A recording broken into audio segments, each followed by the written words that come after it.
everyone, it's Sherry Vegas, and in this tutorial today we're going to be covering whether you can put photos in resin.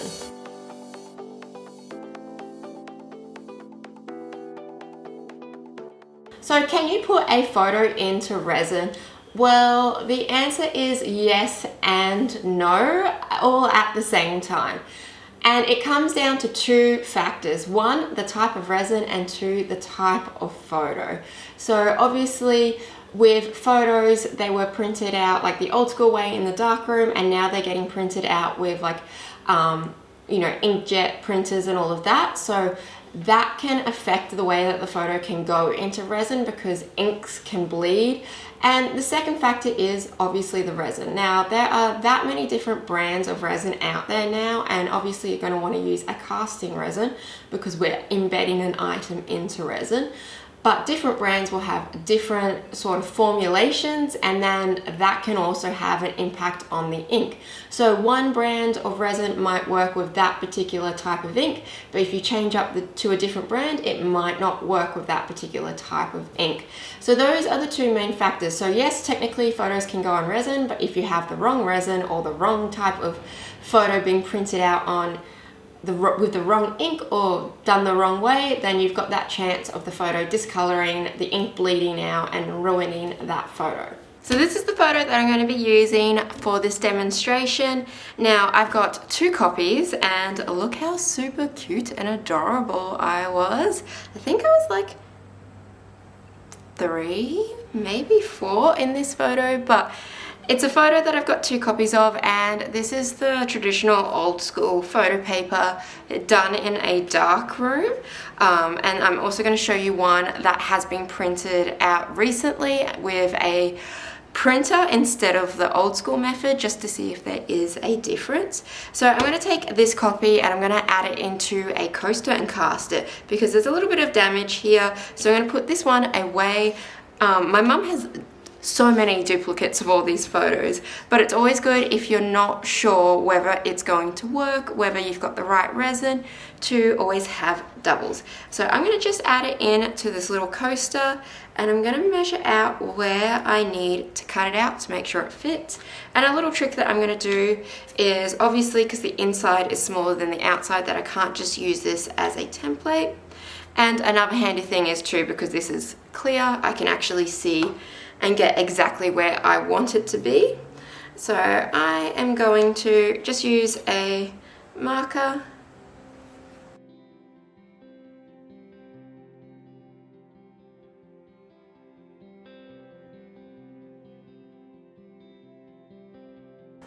Obviously with this I have to get the placement right because there's no kind of going back from this, but luckily because this is clear I can see through it. Normally these pens do wipe off straight away if you do wipe them straight away, but I'm not sure on photo paper. So let's line this up.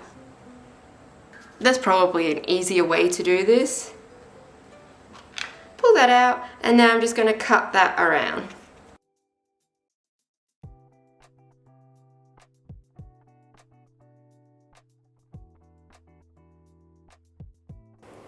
I've just mixed up a really small batch of resin just to test out both photo types.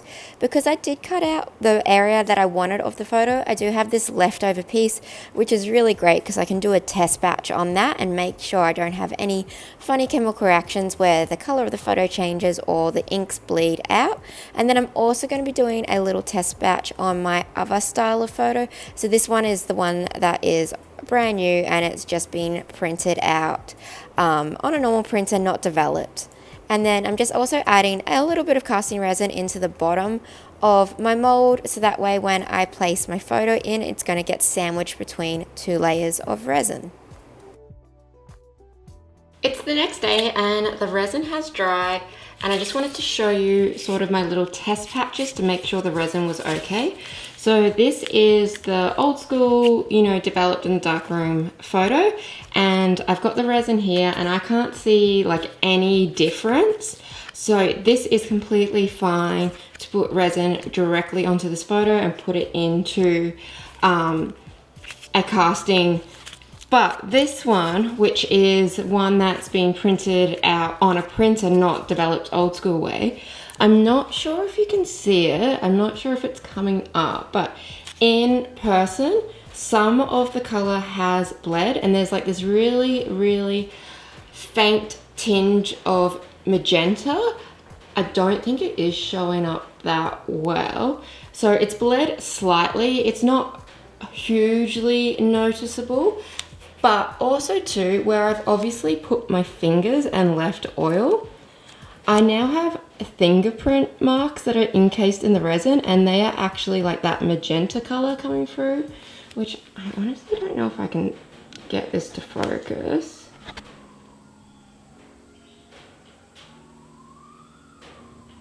So I think you can see like a tiny bit like across here and across here.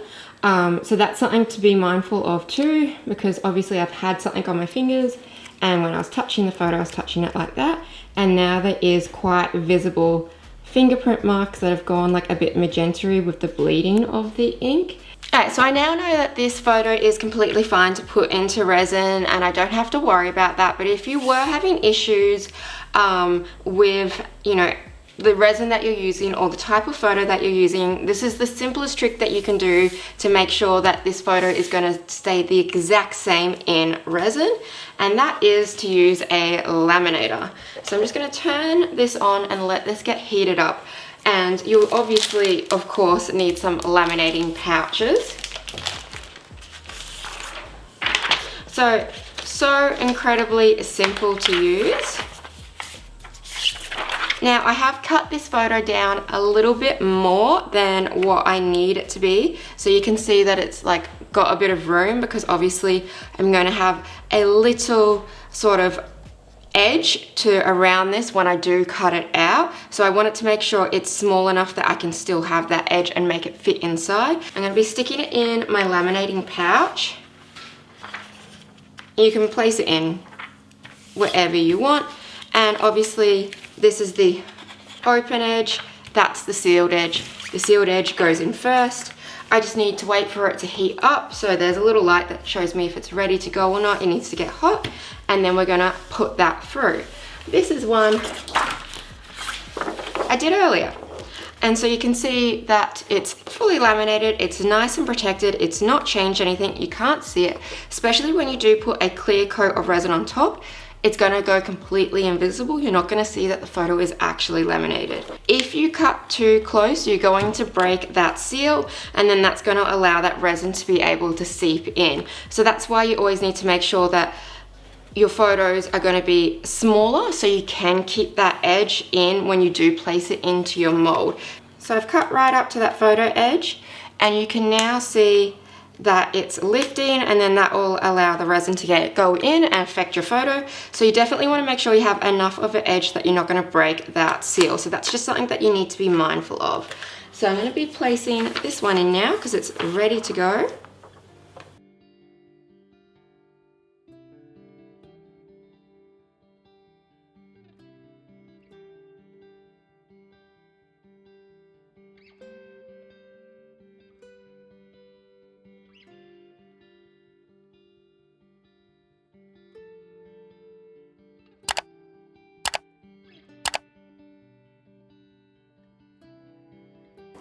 I'm just adding a little bit of resin on top of that already cured resin, just to act as a glue to stick the photo down, so that way it's not going to float up when I do pour the next layer on top.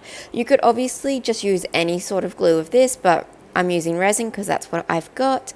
So I'm just going to put that down on the base, and then I'm placing my photo on top of that, and this fits absolutely perfect. And then once I've got that on top, and I just give it a little tap to make sure that there's no air bubbles behind the photo, I'm then just placing the rest of my resin and going to let it set overnight. It's been over 24 hours, which means I can demold this, and you can see that my photo has not changed and it looks great in the resin. I hope that video was really helpful, and if you have any questions, feel free to leave them down in the comment box below, or if you have any other helpful tips or tricks for adding photos into resin, make sure you share them down below so that way everyone can see them. If you are new to my channel, please do subscribe, as I post new videos every single week, and I do specialize in resin, and I've got multiple playlists on resin, so definitely go and check those out. So make sure you subscribe, and if you did get some benefit from this video, please give it a big thumbs up. It really helps me out. Thank you so much for watching.